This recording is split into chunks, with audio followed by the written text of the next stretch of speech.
Alhamdulillahirabbil alamin wa bihi nasta'in ala umuri dunya waddin wassalatu wassalamu ala asyrafil anbiya'i wal mursalin wa ala alihi wa sahbihi ajma'in amma ba'du. Rabbi shrah li sadri wa yassir li amri wahlul 'uqdatam min lisani yafqahu qawli. Sebelum saya mulai, para alim ulama, para tokoh masyarakat yang dihormati, yang dituakan, teman-teman, mohon izin Bapak, saya duduk di sini, mohon izin ya Pak. Saya tahu di hadapan saya ibu-ibu, mohon izin ya Bu. Sayanya di sini bukan berarti saya lebih tahu, tidak. Kita sama-sama akan berdiskusi saja pada hari ini. Bahagia sekali bisa datang ke Pekanbaru. Saya lahir dan besar di Kota Batam, Kepulauan Riau, selama 16 tahun. Biasanya kalau ikut lomba sekolah, biasanya dikirim ke Pekanbaru, termasuk ketika pramuka, biasa kirim ke Pekanbaru. Jadi senang sekali bisa hadir di Pekanbaru dan senang bisa berkumpul dengan teman-teman semua. Yang saya hormati, para tokoh yang tidak bisa saya sebutkan satu persatu, Ketua Pengurus Masjid Dr. Haji Arbakmis Lamit SH MH beserta jajarannya, para DKM masjid, para bapak, ibu yang tidak bisa saya sebutkan satu persatu. Tes, ya. Berikutnya yang saya hormati, ibu-ibu majelis ta'lim yang selalu semangat dari siang kabarnya, betul Ibu? Masya Allah. Terutama tentu saja Ketua Majelis Ta'lim kita, Masjid Paripurna Raudatus Salihin, Ibu Dr. Randa Haja Rohana, yang tadi sudah bertemu. Assalamualaikum Ibu, semoga selalu sehat. Ibu bercerita sudah 20 tahun jadi Ketua Majelis Ta'lim. Kita doakan semoga beliau sehat ya Allah ya. Kita butuh orang-orang seperti beliau ini. Yang saya hormati para Kepala Dinas Pelalawan serta tentu saja Ibu Istri Bupati Pelalawan, Ibu Sela Pitaloka. Assalamualaikum Ibu, terima kasih telah hadir. Dan teman-teman yang sangat saya hormati, sehat semuanya teman-teman sekalian? Baik, hari ini mohon izin kita akan membaca Al-Fatihah bersama-sama. Kita baca Al-Ikhlas, Al-Falaq, An-Nas untuk memulai sore ini, boleh ya Bu? Sama-sama ya Bu? Baik, kita sama-sama ya. A'udzu billahi minasyaitonir rajim. Bismillahirrahmanirrahim. Alhamdulillahi rabbil alamin. Ar-Rahmanir-Rahim. Maliki yaumiddin. Iyyaka na'budu wa iyyaka nasta'in.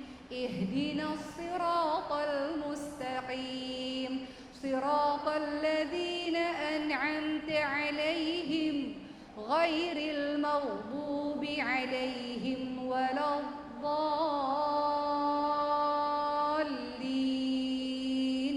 Amin. Bismillahirrahmanirrahim.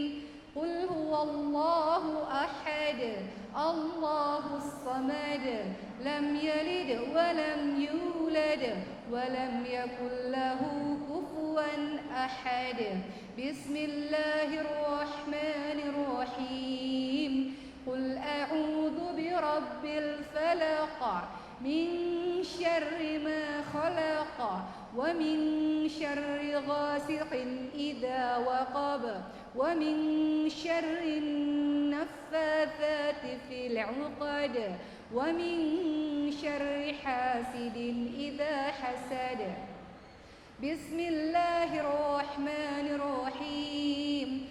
Qul a'udzu birabbin nas, malikin nas, ilahin nas, min syarril waswasil khannas, alladzi yuwaswisu fi sudurin nas, minal jinnati wan nas. Ya Allah, bersihkanlah hati-hati kami ya Allah. Ikhlaskanlah hati-hati kami ya Allah. Kami datang ke tempat ini semata-mata karena-Mu ya Allah. Ya Allah, tambahkan ilmu kepada kami ya Allah, dan mudahkanlah kami untuk mengamalkan apa yang telah kami tahu. Amin amin ya rabbal alamin. Bapak dan Ibu, mohon izin yang dimuliakan oleh Allah Subhanahu wa taala. Hari ini tema kita apa Ibu-ibu sekalian? Menghadirkan cinta di rumah ya Bu. Sudahkah cinta-cinta itu ada di rumah kita? Bapak dan Ibu, sekali lagi apa yang saya sampaikan adalah nasihat untuk diri saya sendiri. Semua kita berumah tangga, kita ingin sekali keluarga kita sakinah, mawaddah, warahmah. Betul Bu? Makanya dalam undangan pernikahan, ibu-ibu pasti lihat itu, Bapak juga lihat surah Ar-Rum ayat 21 ya Bu. Ada kalimat litaskunu ilaiha wa ja'ala bainakum mawaddatan wa rahmah. Semua orang yang menikah pasti ingin rumah tangganya penuh dengan ketentraman, penuh dengan kasih sayang, penuh dengan rasa cinta. Tapi proses untuk bisa menuju ke sakinah mawaddah warahmah pasti ada perjuangan di dalamnya. Betul Bu? Pak? Pasti ada kesabaran luar biasa di dalamnya. Saling toleransi, saling memaklumi, saling memaafkan satu sama lain. Seringkali ketika saya hadir di safari dakwah, saya suka bertanya kepada guru-guru saya itu para ibu-ibu sepuh atau bapak-bapak sepuh. Itu pengalamannya kan luar biasa. Ketika saya lihat, Masya Allah rumah tangganya berpuluh-puluh tahun, saya tanya, apa rahasianya? Karena saya juga mau belajar, karena rumah tangga saya juga seumur baru sebentar gitu. Apa rahasianya? Dari semuanya pasti ada terselip kata sabar. Betul ya Bu? Sabar. Surah An-Nisa 19 juga mengisyaratkan seperti itu. Mau rumah kita penuh dengan cinta, pasti di dalamnya ada proses yang namanya sabar. Kalau nggak sabar mungkin udah bubar. Betul ya Bu? Itu sebabnya kenapa Allah katakan dalam surah An-Nisa ayat 19, wa'ashiruhunna bil ma'ruf fa in karihtumuhunna fa 'asa an takrahu syai'an wa yaj'alallahu fihi khairan katsira. Diminta kita untuk berlaku baik pada pasangan kita dan diminta kita untuk sabar. Mungkin kita nggak suka di satu sisi, tapi banyak kebaikan lain yang ada pada dirinya. Maka hari ini saya akan membahas mengenai menghadirkan cinta di rumah kita. Cinta untuk siapa? Pertama, cinta kita untuk Allah Subhanahu wa taala. Baik ibu, ayah, anak-anak, kakak, adik, semuanya menghadirkan cinta untuk siapa? Yang paling utama untuk siapa? Kita akan bahas satu-satu nanti. Cinta kepada Allah Subhanahu wa taala, itu yang pertama. Kedua, menghadirkan cinta untuk siapa? Untuk orang tua kita, khususnya untuk ibu. Ketiga, menghadirkan cinta untuk siapa? Menghadirkan cinta untuk pasangan kita. Keempat, menghadirkan cinta untuk siapa? Menghadirkan cinta untuk anak-anak kita. Itu yang akan kita bahas pada hari ini. Menghadirkan cinta tentu ada proses panjang di dalamnya. Pertama, menghadirkan cinta untuk Allah Subhanahu wa taala. Pertanyaan yang paling pokok yang harus kita sering tanyakan pada diri kita. Apa tujuan kita diciptakan di muka bumi ini, teman-teman sekalian? Apakah tujuannya untuk makan saja? Untuk minum saja? Untuk bekerja saja? Untuk bermain-main saja? Ternyata tujuan manusia diciptakan di muka bumi Allah lebih luar biasa daripada sekedar makan, minum, main-main, bekerja. Apa itu? Beribadah kepada Allah Subhanahu wa taala. Dalam surah Adz-Dzariyat ayat ke-56, teman-teman sekalian, Allah Subhanahu wa taala berfirman, A'udzu billahi minasyaitonir rajim. Wa ma khalaqatul jinna wal insa illa liya'budun. Dan tidaklah aku menciptakan jin dan manusia kecuali untuk beribadah kepada Allah Subhanahu wa taala. Apa makna ibadah, teman-teman sekalian? Kita mengenal Tuhan kita, kita mencintai Tuhan kita, kita tunduk kepada Rabb kita. Allah punya hak atas diri kita, ibu-ibu sekalian. Apa hak Allah atas diri kita? Untuk diibadahi. Itu hak Allah atas diri kita. Jadi kita ini manusia, ada tujuannya. Ada tujuannya, bukan sekedar main-main saja, teman-teman sekalian. Allah nggak nyuruh kita cuma sekedar makan, minum, main-main, tidak. Tapi kita ini mulia, kita disuruh untuk beribadah kepada Allah Subhanahu wa taala. Teman-teman, mari kita lihat surah Al-Mu'minun ayat ke-115. Allah Subhanahu wa taala berfirman yang artinya, "Maka apakah kamu mengira bahwa sesungguhnya kami menciptakan kamu secara main-main saja? Apakah kita mengira bahwa kita diciptakan oleh Allah tanpa pertanggungjawaban? Teman-teman sekalian, dalam surah Al-Qiyamah ayat 36 seperti itu. Apakah manusia mengira bahwa ia akan dibiarkan begitu saja tanpa pertanggungjawaban? Maka hamba Allah sebelum dia bertindak, sebelum dia bertutur kata apapun, dia pasti akan berpikir terlebih dahulu. Apakah yang saya lakukan mendatangkan ridha Allah Subhanahu wa taala? Kalau Allah ridha kepada saya lakukan. Kalau apa-apa yang Allah lakukan membuat Allah murka, orang beriman itu dia tidak lakukan. Orang beriman ketika buat dosa dia ketakutan luar biasa, teman-teman sekalian. Dia seolah-olah seperti di bawah gunung yang siap menghancurkan dirinya. Tapi orang yang durhaka kepada Allah, dia meremehkan dosa-dosa itu. Seperti ada lalat yang menempel di hidungnya, dia kipas begitu saja. Gak takut dia. Tapi kita ingin, dan saya menasihati diri saya sendiri, ingin menjadi hamba Allah yang baik, yang sadar bahwa kita diciptakan oleh Allah untuk beribadah kepada Allah Subhanahu wa taala. Apakah Allah perlu ibadah kita, ibu-ibu sekalian? Allah perlu nggak ibadah kita? Nggak perlu. Kita sholat nggak sholat Allah nggak rugi. Yang perlu siapa? Allah butuh kita atau kita butuh Allah? Kita yang memerlukan Allah. Kita ibadah bukan siapa-siapa, bukan untuk siapa-siapa. In ahsantum ahsantum li anfusikum wa in asatum falaha. Kebaikan yang engkau lakukan untuk dirimu sendiri, kejahatan yang engkau lakukan untuk dirimu sendiri. Kita beribadah kepada Allah, enggak beribadah kepada Allah, Allah enggak rugi. Allah maha kaya, Allah maha besar, enggak butuh. Kita yang butuh kepada Allah Subhanahu wa taala. Kita perlu beribadah kepada Allah Subhanahu wa taala. Yang mana semuanya akan kembali untuk diri kita. Balasan Allah untuk orang-orang yang saleh.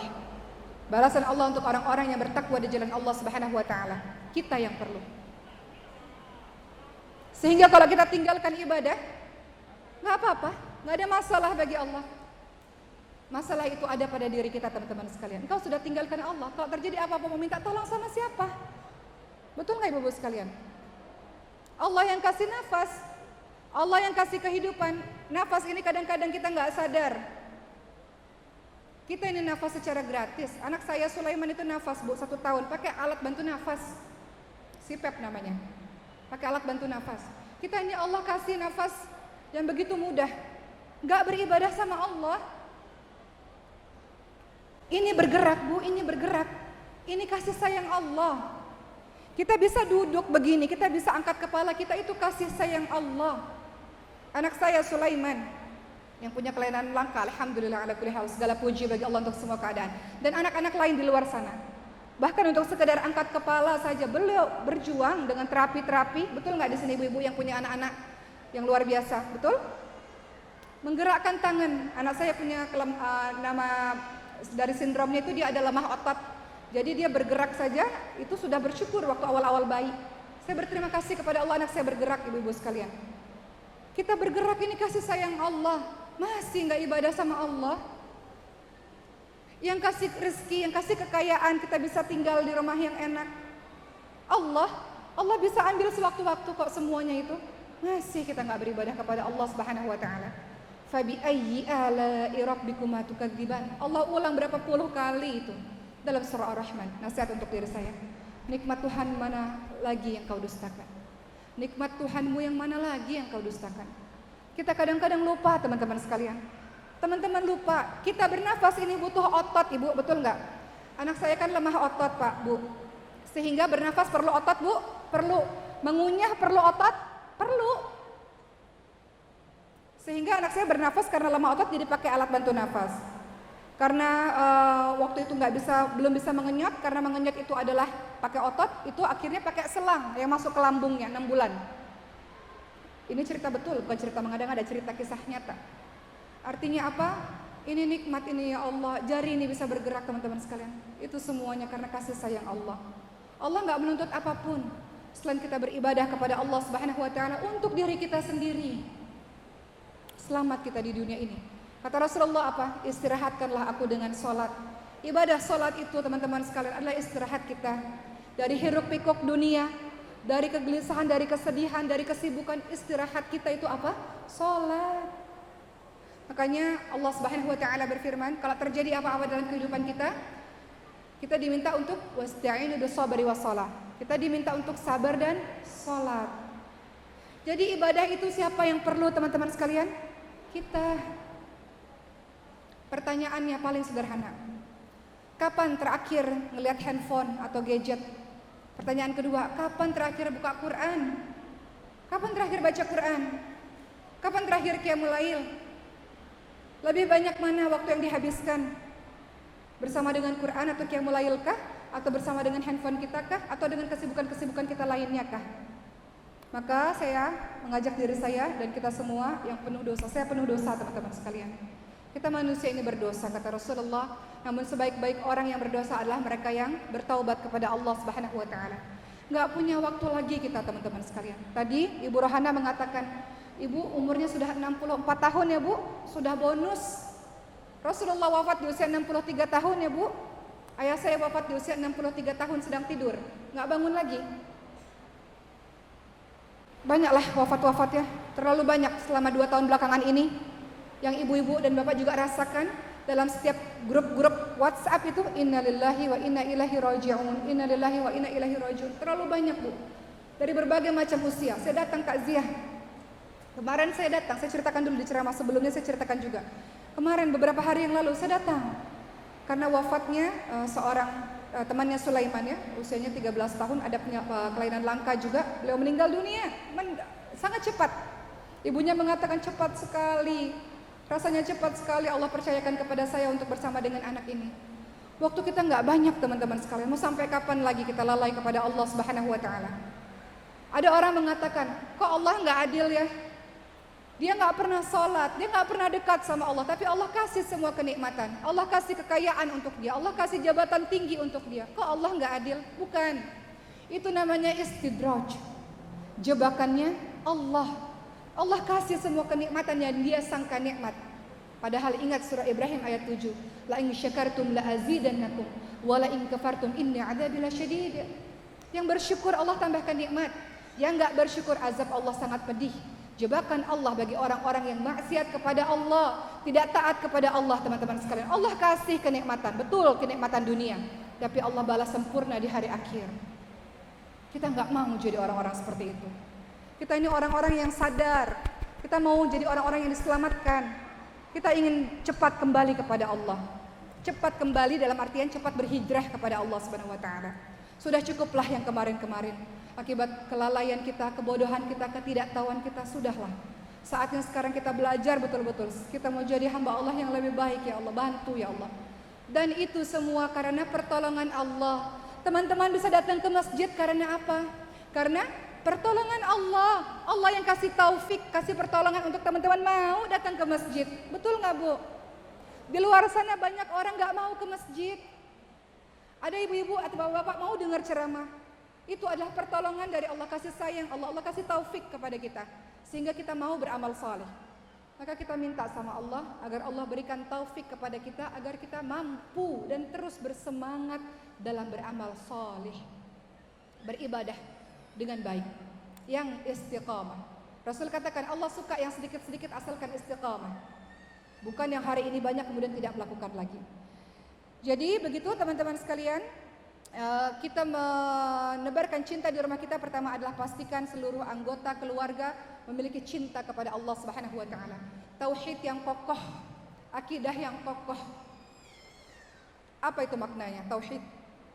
Kita paham segala sesuatu ciptaan Allah. Anak saya pernah mengatakan, namanya Maryam, dia panggil saya Uma, Maryam pintar ya, matematika dapat 100. Saya katakan, alhamdulillah segala puji bagi Allah yang telah memberikan kecerdasan kepada Maryam. Itu tauhid. Mengingatkan pada anak-anak kepintaran bukan milikmu, kehebatan bukan punyamu, apa yang kau sombongkan? Semuanya dari Allah. Allah kasih, Allah bisa ambil tiba-tiba, bisa.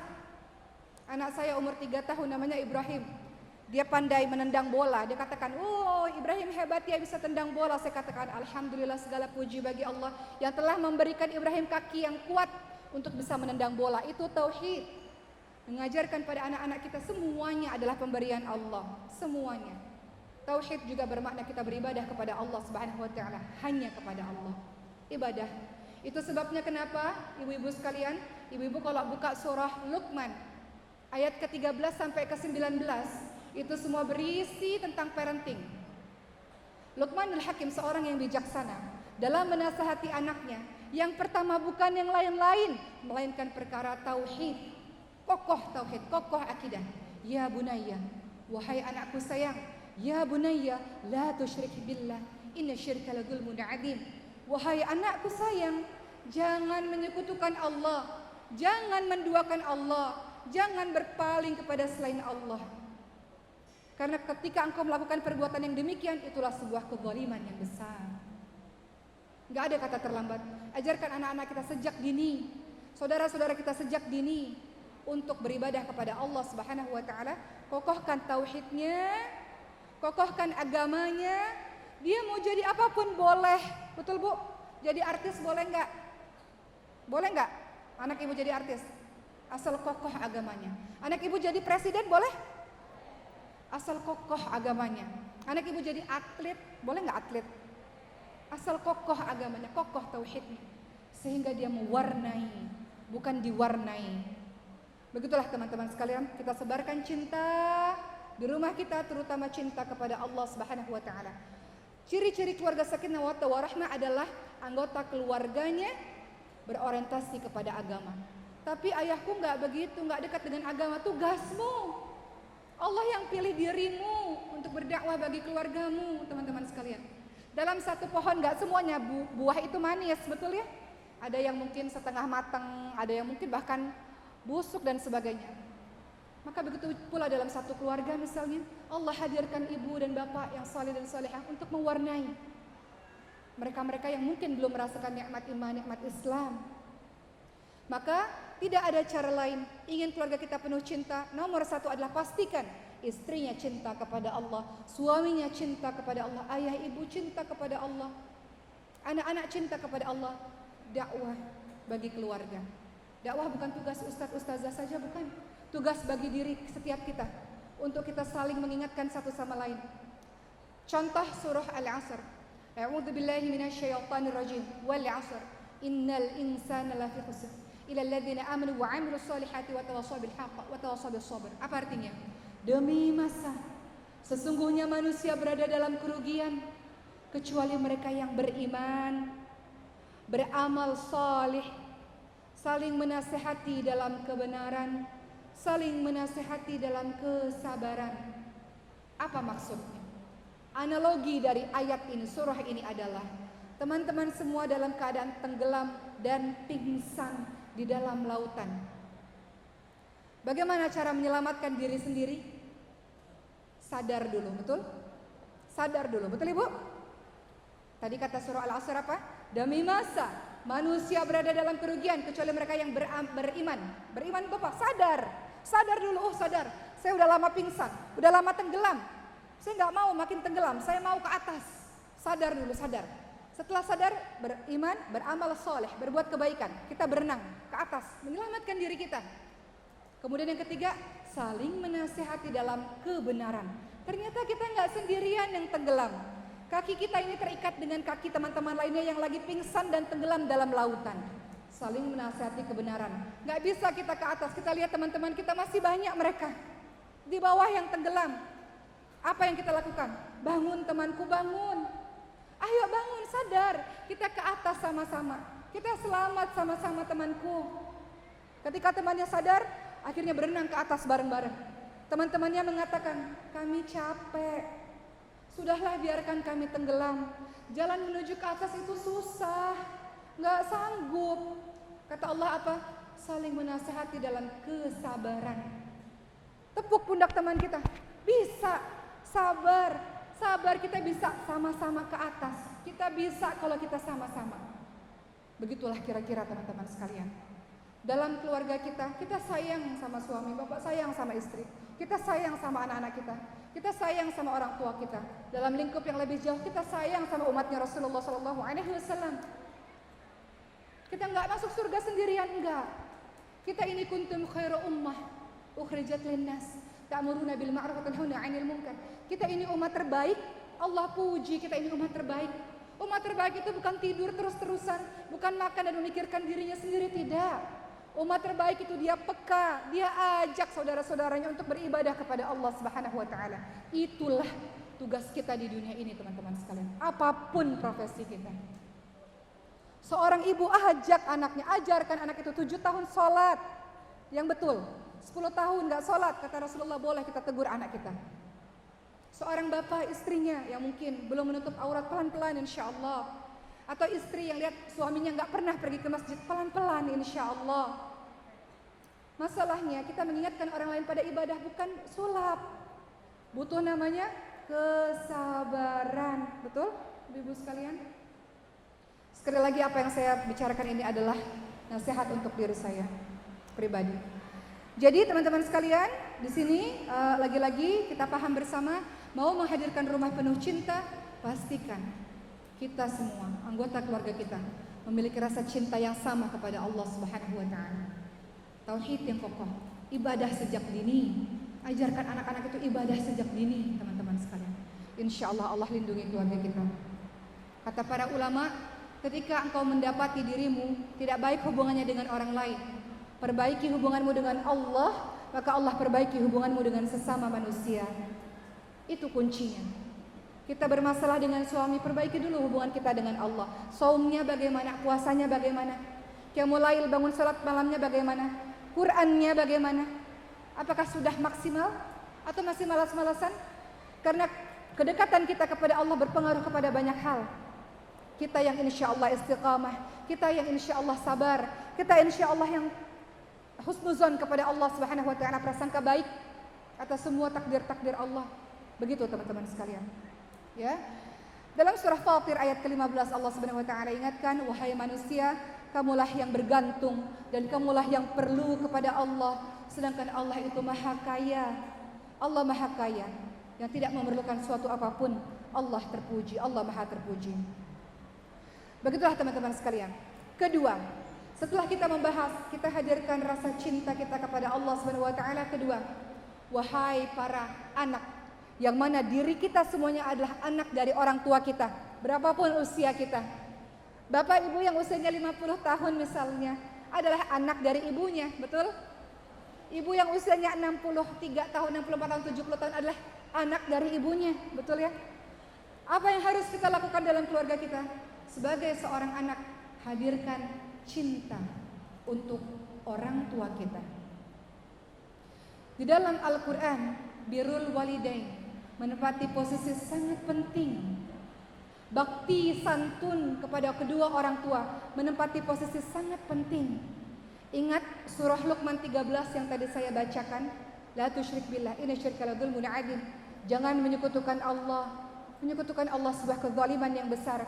Apa ayat berikutnya? Apakah perkara-perkara lain? Tidak. Perkara apa? Bakti sama orang tua. Santun sama orang tua. Betapa banyak kita saksikan orang-orang hebat di luar sana. Atau kita, di luar kita bisa santun sama orang. Kita bisa baik sama orang. Kenapa sama ibu dan ayah kita sendiri kita tidak bisa baik? Kita bisa hormat sekali sama bos kita, sama atasan kita, sama orang yang kita anggap lebih tinggi daripada kita. Kenapa sama ibu kita nggak baik? Kenapa sama ibu kita hardik ibu kita? Atau kita meninggikan kata-kata di depan ibu kita? Padahal Al-Quran mengajarkan kepada kita, Luqman ayat 14, A'udzu billahi minasyaitonir rajim. Wa wasaynal insana biwalidayhi hamalathu ummuhu wahnan 'ala wahnin wa fisaluhu fi amaini an yashkur li walidayhi. Apa kata Allah? Kita jangan menyembah kepada selain Allah. Setelah itu kita diminta berbuat baik pada ibu bapak, khususnya kepada ibu yang telah mengandung dalam keadaan lemah bertambah-tambah. Kenapa dikhususkan lagi kepada ibu? Karena ibu yang mengandung, ibu yang melahirkan, ibu yang menyusui, yang mana itu tidak bisa dilakukan oleh para bapak-bapak. Betul bu? Kata Allah apa? Berterima kasih pada orang tua, terima kasih sama Allah. Bersyukur pada orang tua, bersyukur kepada Allah. Hal senada dalam surah Al-Isra ayat 23, indahnya agama ini, Masya Allah. Birrul walidain, bakti sama orang tua. Setelah kata Allah, jangan engkau menyekutukan Allah, senantiasa beribadah kepada Allah. Selanjutnya apa? Fala taqul lahuma uff wa la tanharhuma wa qul lahuma qawlan karima. Jangan sama orang tua, nasihat buat saya. Jangan engkau berkata, ah. Jangan bentak-bentak mereka. dan ucapkanlah kalimat yang baik. Artinya, mengucapkan saja tidak boleh, apalagi lebih daripada itu. Kenapa engkau bisa baik sama orang lain, tapi sama ibu tidak seperti itu? Wahai anak, saya nasihat diri saya sendiri, wahai anak, apapun yang sudah dilakukan oleh orang tua kita kepada kita, terkadang ada yang mengatakan, ibu saya soalnya tidak baik, ayah saya soalnya tidak baik, bagaimana cara saya bisa bakti? Ibu ayah saya saja tidak baik. Apapun itu menjadi urusannya kepada Allah. Urusan kita adalah kita bakti kepadanya. Karena bagaimanapun juga tidak mungkin ada kita di muka bumi ini tanpa mereka. Maka mau rumah tangga yang sakinah mawaddah warahmah, pastikan akhlak baik kita kepada orang tua kita. Minta maaf kepada ibu, kepada ayah.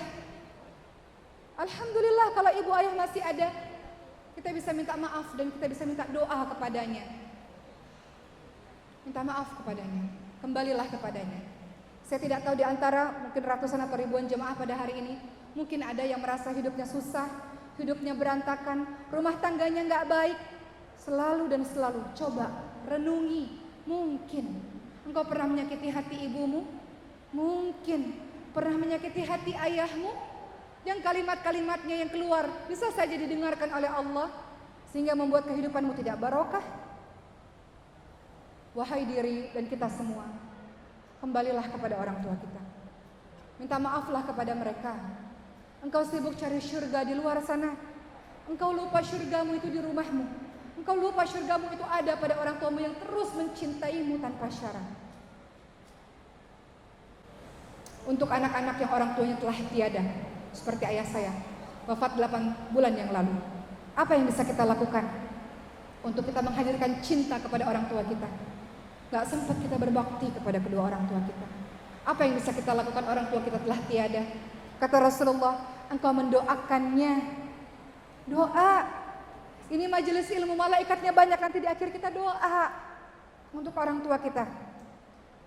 Setelah melakukan amal saleh, setelah baca Quran, setelah sholat, di sepertiga malam terakhir doa untuk orang tua kita. Itu tanda engkau bakti sama orang tuamu, tanda engkau cinta sama orang tuamu. Kedua, apa kata Rasulullah? Istighfar untuknya. Rabbighfirli wali walidayya warhamhuma kama rabbayani shaghira. Beristighfar untuknya, minta, ya Allah ampuni, ya Allah ampuni, ya Allah, kedua orang tuaku sebagaimana mereka mengasihiku sewaktu aku kecil. Mereka ada di tingkatan surga, mereka naik surga ke tingkatan satu lagi. Mereka tanya sama Allah, ya Allah, kenapa aku naik derajat surga, naik lagi? Apa yang sesungguhnya terjadi? Kata Allah, karena itu semua berkat istighfar anak-anakmu terhadapmu. Orang tua kita perlu istighfar kita, teman-teman sekalian. Mau rumah tangga kita baik, kita hadirkan cinta kepada orang tua kita yang masih ada maupun yang tiada. Beristighfar untuknya setiap saat. Ketiga, jalankan wasiatnya. Apa pesan-pesannya? Pesan-pesan yang baik itu jalankan. Keempat, jalin tali silaturahmi dengan orang-orang yang dia sayangi, dengan kaum kerabatnya. Kelima, sedekah atas namanya. Saya nggak sempat berbakti kepada kedua orang tua saya sudah tiada. Apa yang saya bisa lakukan untuk berbuat baik kepadanya? Sedekah atas namanya diterima oleh Allah Subhanahu wa taala. Saya cerita seperti ini bukan bermaksud riya, insya Allah tidak ada bermaksud riya. Saya lahir dan besar di Batam, Kepulauan Riau, ibu-ibu sekalian. Saya anak pertama dari 3 bersaudara. Kami semua perempuan dan kami semua bekerja di Jakarta, bertugas dan hidup di Jakarta, berumah tangga di Jakarta. Rumah kami di Batam tidak ada yang menghuni. Itu rumah yang dibangun dengan tangan papa sendiri. Kemudian kami berembuk kepada adik-adik, apa yang bisa kita lakukan? Menunjukkan cinta kita kepada ayah kita. Apa yang kita bisa lakukan? Rumah itu kami jadikan rumah Quran, semata-mata agar pahala itu mengalir kepada ayah kami yang mungkin belum sempat kami berbakti kepadanya. Begitulah teman-teman sekalian.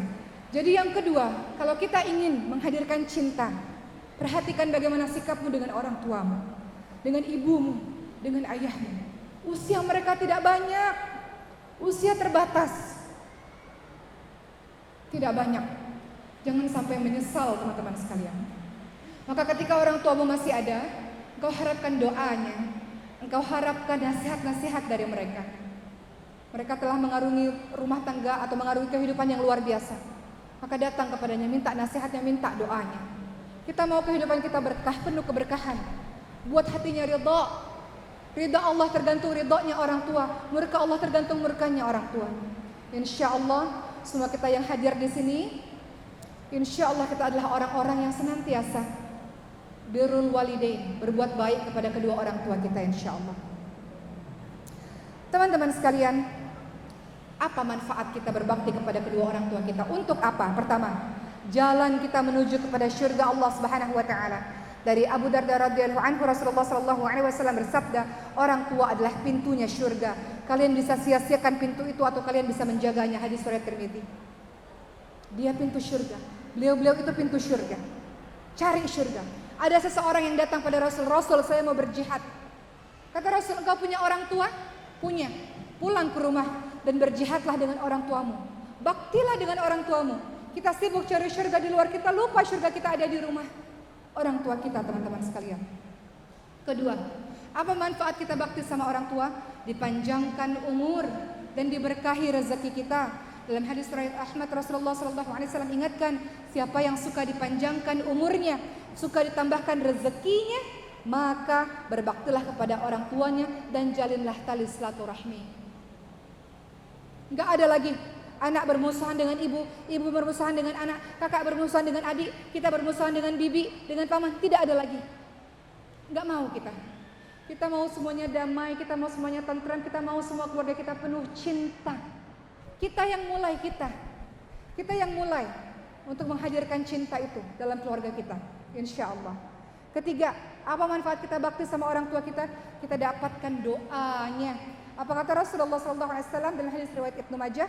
3 doa mustajab yang tidak diragukan lagi, yakni doa orang yang dizalimi, doa orang yang safar dalam perjalanan, dan doa orang tua kepada anaknya. Apa dosa durhaka kepada kedua orang tua? Teman-teman sekalian, Rasulullah SAW ditanya, ya Rasul, apa sih dosa besar? Dosa-dosa besar itu apa saja? Rasul bilang apa pertama? Dosa besar itu adalah ketika engkau menyekutukan Allah. Dosa besar itulah ketika engkau durhaka kepada kedua orang tua. Dan dosa besar ketika engkau memberikan sumpah-sumpah palsu. Rasul terus ulang sampai sahabat mengatakan, seandainya saja Rasul diam. Maknanya Rasul mengingatkan kepada kita, hati-hati. Jangan engkau mempersekutukan Allah. Jangan sekali-kali engkau berbuat buruk kepada kedua orang tuamu. Jangan sekali-kali engkau memberikan sumpah palsu. Begitu teman-teman sekalian. Berikutnya, saya tidak berpanjang-panjang di sini. Bagaimana cara kita memberikan cinta kepada kedua orang tua kita? Pertama, menuruti perintah keduanya. Hadis riwayat Bukhari, ridha Allah bergantung pada ridha orang tua, murka Allah bergantung pada murka orang tua. Ikuti perintah keduanya selama mereka menyuruh kepada kebaikan. Tidak ada ketaatan dalam kemaksiatan, tidak ada. Orang tua katakan buka jilbab, tidak perlu patuh, tapi kita diperintahkan santun kepadanya. Taat kepada orang tua kita. Hadis riwayat muttafaqun alaih, teman-teman sekalian. Ada seseorang yang bernama Juraij yang ketika beribadah sunnah, ibunya panggil. Juraij tidak mengindahkan panggilan ibunya, terus melaksanakan ibadah sunnah. Ibunya berdoa kejelekan untuk Juraij dan itu terjadi. Memenuhi panggilan ibu adalah sebuah kewajiban. Adapun sunnah itu tentu saja kita dahulukan kewajiban dibanding dengan sunnah. Berikutnya teman-teman sekalian, cara kita membahagiakan orang tua kita, tidak menyakiti hatinya. Apa kata Abdullah bin Umar radhiyallahu anhu? Membuat orang tua menangis termasuk bentuk kedurhakaan kepada orang tua. Kita buat orang tua kita menangis karena bangga dengan kita, karena bahagia dengan kita. Bukan membuat orang tua menangis karena sedih dengan perilaku-perilaku kita. Berikutnya teman-teman sekalian, bagaimana cara kita memberikan cinta kepada kedua orang tua kita? Yang ketiga, berakhlak mulia di hadapannya. Berakhlak mulia kepadanya teman-teman sekalian. Dan kemudian mendahulukan perintah keduanya dari perkara-perkara sunnah. Dan yang kelima, membahagiakan mereka ketika mereka tiada, seperti yang saya ucapkan sebelumnya. Berikutnya, setelah kita memposisikan diri sebagai seorang hamba yang penuh cinta kepada Rabb-Nya, seorang anak yang penuh cinta kepada orang tuanya, kita, mohon izin Bapak, saya memposisikan diri sebagai seorang istri dan para perempuan. Kita sebagai seorang istri yang penuh cinta dengan pasangan kita. Sama seperti kita, teman-teman sekalian, nasihat buat saya, pasangan kita juga bukan malaikat yang sempurna. Kita punya banyak salah, dia pun juga punya banyak salah. Kenapa? Kalau dia punya salah satu, kita berkonsentrasi dengan satu salahnya. Padahal kebaikan yang lain banyak, teman-teman sekalian. Makanya Allah ingatkan dalam surah An-Nisa ayat ke-19, kita diminta untuk sabar. Sabar. Sabar itu apa? Kita mampu melawan berteriak tapi kita tahan. Selalu ada buah manis dari setiap kesabaran. Terlalu banyak ayat-ayat Allah bertebaran dalam Al-Quran untuk pujian-pujian bagi orang-orang yang sabar. Sabar, teman-teman sekalian. Nasihat untuk diri saya, sabar. Dan kita, ibu-ibu sekalian, teman-teman sekalian, kita ingin menghadirkan cinta di rumah kan? Artinya kita menjadikan diri kita menjadi yang disayangi oleh suami. Bagaimana agar suami menyayangi kita, teman-teman sekalian? Nasihat buat diri saya, bagaimana caranya? Rasulullah SAW ingatkan teman-teman sekalian, kalau engkau ingin disayangi, ingin dicintai oleh suamimu, yang harus engkau lakukan adalah pertama, menyenangkan hati suami ketika suami melihatmu. Mau kan menghadirkan cinta di rumah? Pastikan pandangan suami ini kita jaga. Artinya kita lihat yang di suami ini, zuina linasi hubbu syahawati minan nisa. Memang fitrahnya suka pada perempuan, betul. Perempuan itu indah. Perempuan itu semua gerak-geriknya indah. Maka yang harus dilakukan oleh para istri kita semua, teman-teman sekalian, kita jaga pandangan suami kita dengan cara apa? Kita berpenampilan yang baik, yang menyenangkan hatinya. Suami mengatakan, "Mama, saya mau mama rambut panjang." Panjangkanlah rambut itu. "Mama, saya mau mama rambutnya keriting." Ya sudah, nggak apa-apa, ada alat bisa ngeritingin rambut. Nggak susah kan, Bu? Enggak. "Mama, hari ini pakai lipstik warna merah." Nggak susah kan, pakailah lipstik warna merah itu depan suami. Saya punya seorang teman usianya 80-90 tahun. Sampai hari ini tiap pagi masih dandan di rumah padahal. 80 tahunan, sudah sepuh. Tapi setiap bangun pagi rapi terus, Bu. Rapi, wangi. Itu kan effort ya, usaha ya. Luar biasa. Beliau di rumah loh mengerjakan pekerjaan rumah, tapi beliau Masya Allah betul-betul luar biasa. Ini nasihat juga buat saya, kadang-kadang saya juga lalai dengan hal itu. Jadi kata Rasulullah, siapakah wanita atau istri yang paling baik? Mereka yang menyenangkan jika dilihat, mereka yang mentaati perintah suami selama suami menyuruh kepada kebaikan, dan mereka menjaga diri dan hartanya suami. Saya ceritakan satu kisah yang ini jadi pembelajaran kita semua untuk menghantarkan diri kita dicintai oleh suami dan kita menyebarkan kasih sayang. Ibu tahu Siti Khadijah radhiyallahu anha? Bagaimana Rasul mencintai beliau dengan amat dahsyat, Bu. Apa kata Rasul ketika Siti Khadijah meninggal dunia? Ada Siti Aisyah, sahabat-sahabat Siti Khadijah, saudaranya Siti Khadijah datang. Rasulullah berbuat baik kepada sahabat-sahabat dan saudara Siti Khadijah. Siti Aisyah radhiyallahu anha merasa cemburu dan itu sesuatu yang wajar. Beliau katakan, "Kenapa engkau masih memperhatikan orang yang sudah tiada, sementara engkau sudah digantikan dengan yang lebih baik?" Maksudnya adalah dirinya Siti Aisyah radhiyallahu anha. Apa kata Rasulullah? "Tidak ada yang bisa menggantikan Siti Khadijah di dalam hatiku. Khadijah percaya kepadaku di saat semua orang tidak percaya kepadaku. Khadijah mendukung perjuangan dakwah ini di saat banyak orang tidak mendukung perjuangan dakwah ini. Khadijah memberikan hartanya di saat tiada seorang pun memberikan hartanya untuk dakwah ini. Dan dari rahim Siti Khadijah aku mendapatkan anak-anak di saat wanita-wanita lain tidak memberikan aku anak." Bunda Siti Khadijah menyebarkan cinta sehingga Rasulullah begitu cinta kepada Siti Khadijah. Pertanyaannya, apa yang dilakukan Siti Khadijah sampai Rasulullah begitu mencintainya? Apa yang dilakukannya? Rasulullah menerima wahyu dari Gua Hira melalui perantara malaikat Jibril, ketakutan. Pulang ke rumah, Siti Khadijah menyelimuti suaminya dengan lemah lembut, dan Siti Khadijah memberikan semangat dan motivasi kepada suami dengan penuh cinta, penuh kasih sayang. "Suamiku, Allah tidak akan pernah menyia-nyiakan engkau. Engkau orang baik, suamiku. Engkau suka membantu orang miskin, suka menyambung tali silaturahim. Allah pasti akan menyelamatkanmu." Apa pelajarannya? Seorang istri yang menjadi qurrata a'yun, penyejuk mata, penyejuk hati untuk suaminya, menenteramkan hati suaminya. Dan Siti Khadijah memberikan solusi.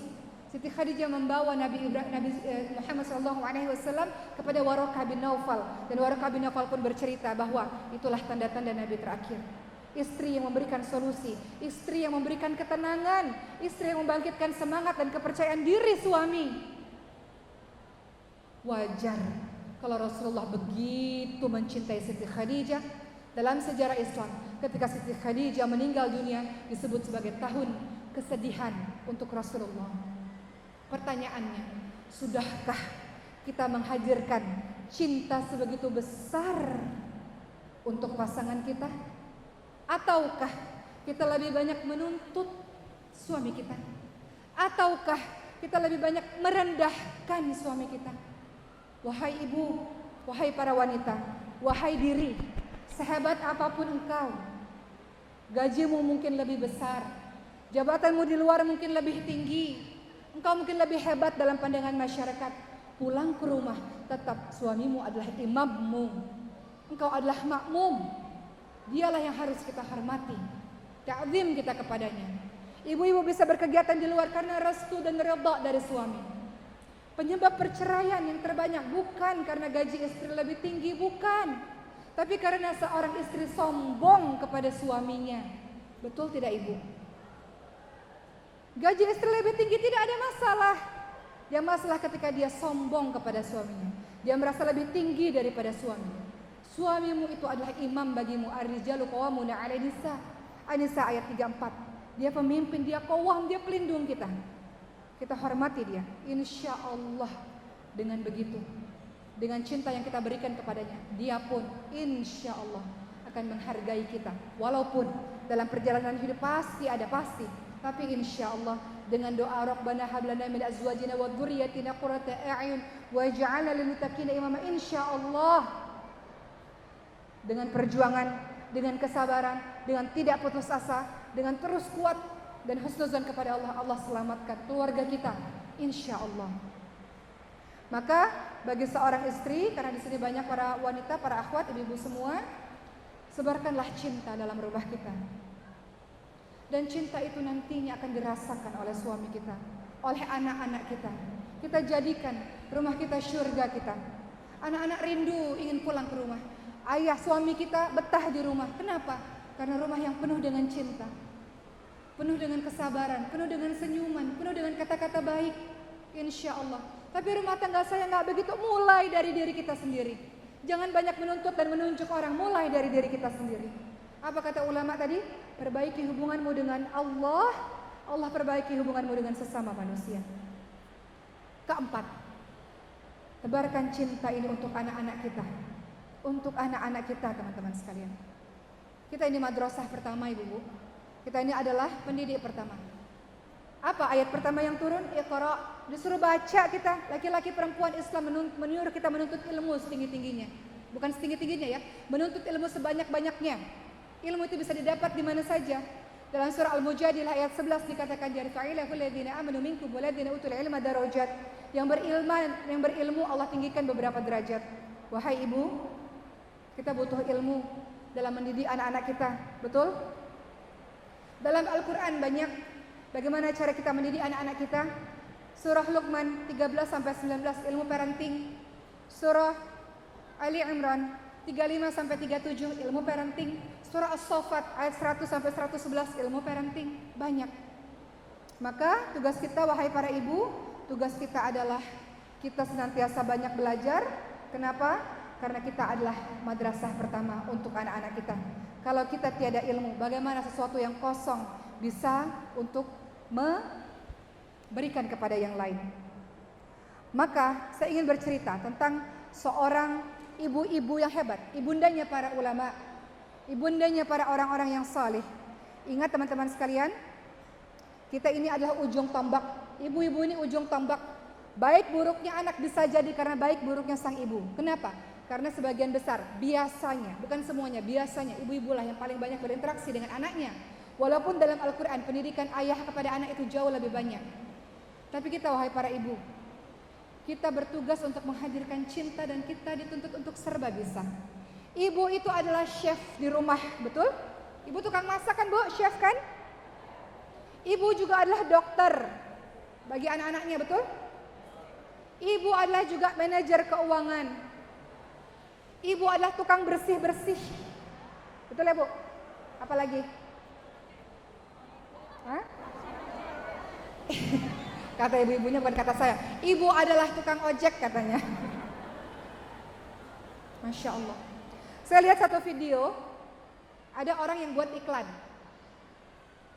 Silahkan melamar pekerjaan, gajinya luar biasa tinggi. Orang-orang nggak tahu itu pekerjaan apa. Orang-orang datang, interview pekerjaan. Kata pewawancaranya, pekerjaan ini adalah pekerjaan tukang masak, harus mengantarkan ke sana kemari, dokter, mengobati orang yang sakit, selalu harus berbahagia, menyebarkan kasih sayang kepada banyak orang, siap mendengarkan curhatan orang-orang. Waktu jam kerjanya berapa lama? Tidak ada waktu. Kata sang pewawancara, tidak ada waktu. Gajinya gimana? Nggak ada gaji. Nggak ada gaji. Kalau sakit tetap harus kerja nggak? Iya, harus kerja. Tetap harus untuk melihat yang di sekitarnya. Mana ada orang yang mampu bekerja seperti itu? Kata para orang yang melamar kerja. Ada? Nggak mungkin, mustahil. Mana ada orang yang mau mengorbankan dirinya seperti itu? Ini video nyata ini. Kata pewawancara itu, ada. Siapa dia? Hebat sekali dia. Dialah seorang ibu. Gak ada yang bisa seperti seorang ibu. Makanya para bapak, sayangilah istri-istri. Dan para ibu, itu tugas mulia, Masya Allah. Ibu di rumah, Masya Allah. Itu tiap detiknya itu, ya Allah, itu ibu masak bukan sekedar masak, Bu. Di dalam masak itu ada doa. Ya Allah, jadikanlah suamiku suami yang saleh, anakku anak yang saleh, ya Allah. Ketika ibu menyetrika baju, itu adalah doa. Ya Allah, jadikanlah suamiku ini ketika pakai baju ini semakin bertambahlah kesalehannya. Jadikanlah baju ini sebagai penutup untuk dirinya. Doa. Betul nggak teman-teman sekalian? Jadi ibu itu dahsyat luar biasa. Kita lihat satu dua contoh tentang ibundanya para ulama sehingga teman-teman ini bersemangat. Agak panjang ya, saya ceritakan satu kisah saja. Ibu ingat Siti Hajar ya Bu? Siti Hajar, ibundanya siapa? Ismail alaihissalam. Penuh cinta. Apa yang dilakukan Siti Hajar pada saat suaminya jauh di sana? Siti Hajar berdua saja dengan anaknya. Pada saat itu anaknya dalam keadaan kehausan. Apakah Siti Hajar diam saja? Diam saja nggak Bu? Ya udahlah, ngapain saya bergerak? Di sini kan gurun pasir, nggak ada air sama sekali kok. Saya bergerak juga nggak ada apa-apa, ya sudah diam saja. Begitukah? Tidak. Siti Hajar tahu itu kota sebuah tempat gurun pasir, nggak ada air, nggak ada tumbuhan, nggak ada kehidupan, apalagi manusia, nggak ada. Tapi anaknya meraung-raung menangis. Bagaimana seorang ibu penuh cinta, dia korbankan dirinya. Apa yang dilakukan Siti Hajar? Lari dari Bukit Sofa ke Bukit Marwah, dari Marwah ke Sofa terus sampai 7 kali. Capek, berhenti tidak. Seorang ibu yang berjuang untuk anaknya hidup, untuk anaknya bertahan. Seorang ibu yang penuh cinta. Sampai akhirnya Allah takdirkan ada air zam-zam yang keluar dari bawah kaki Nabi Ismail alaihissalam.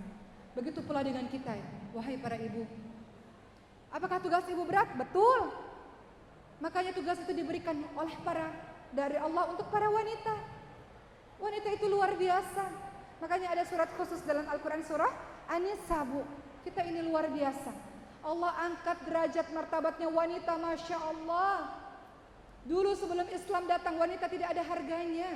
Setelah Islam datang, apa kata Rasul? Baktilah, hormatlah kepada ibu, baru ayah.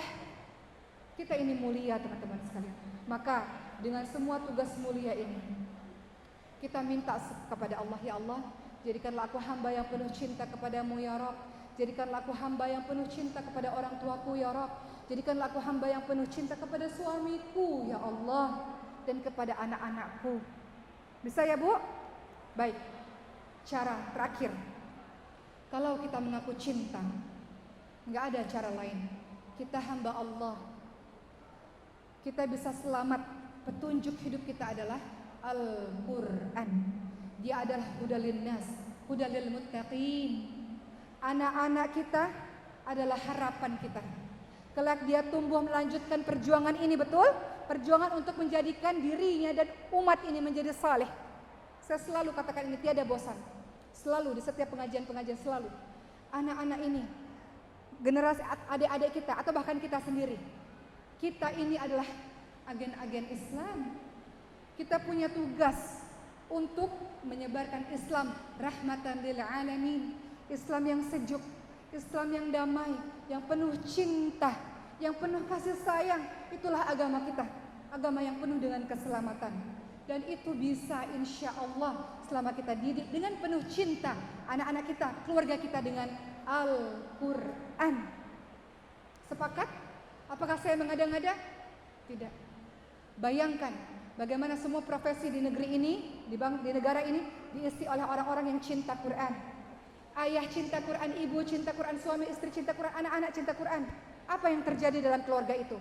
Keluarga yang di dalamnya selalu melantunkan ayat suci Al-Quran diberikan ketenangan oleh Allah Subhanahu wa taala, dinaungi oleh para malaikat-malaikat.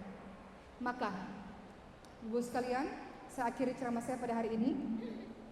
5 tahun sudah kami berdiri. Pesantren Tahfidz Maskanul Huffaz yang ada di Bintaro, Tangerang Selatan dan banyak cabang. Ada di Medan, ada di Pekanbaru akan buka sebentar lagi insyaallah. Jambi, Bogor, Batam di rumah saya tadi itu dan tempat-tempat lainnya. Apa itu? Tempat di mana mewadahi anak-anak yatim duafa yang pintar dan salih, gratis, full beasiswa untuk mereka belajar Al-Quran. Dan alhamdulillah banyak dari anak-anak Pekanbaru juga. Kemarin ada anak Pekanbaru dari Riau juga. Beliau selesai hafalan Quran, kemudian beliau dakwah di Papua. Jadi guru Quran di Papua, anak Riau. Teman-teman sekalian, sekarang dakwah di Batam, melanjutkan perjuangan Quran. Hari ini, insya Allah, dengan harta terbaik teman-teman sekalian, kita menolong diri kita sendiri. Semoga Allah nilai kita sebagai orang yang berjuang untuk ahlul Quran. Anak-anak kita yang cerdas, yang pandai, yang tidak mampu secara finansial. Kita mungkin bukan penghafal Quran atau belum penghafal Quran, tapi kita support anak-anak kita. Bangsa ini, harapan kita diisi oleh orang-orang yang cinta Quran, sehingga bangsa ini makmur, diisi oleh orang-orang yang saleh, insya Allah. Baik, kita lihat satu video. Ini video wisuda tahun 2019. Bagaimana 70 anak dari seluruh Indonesia, Sabang sampai Merauke,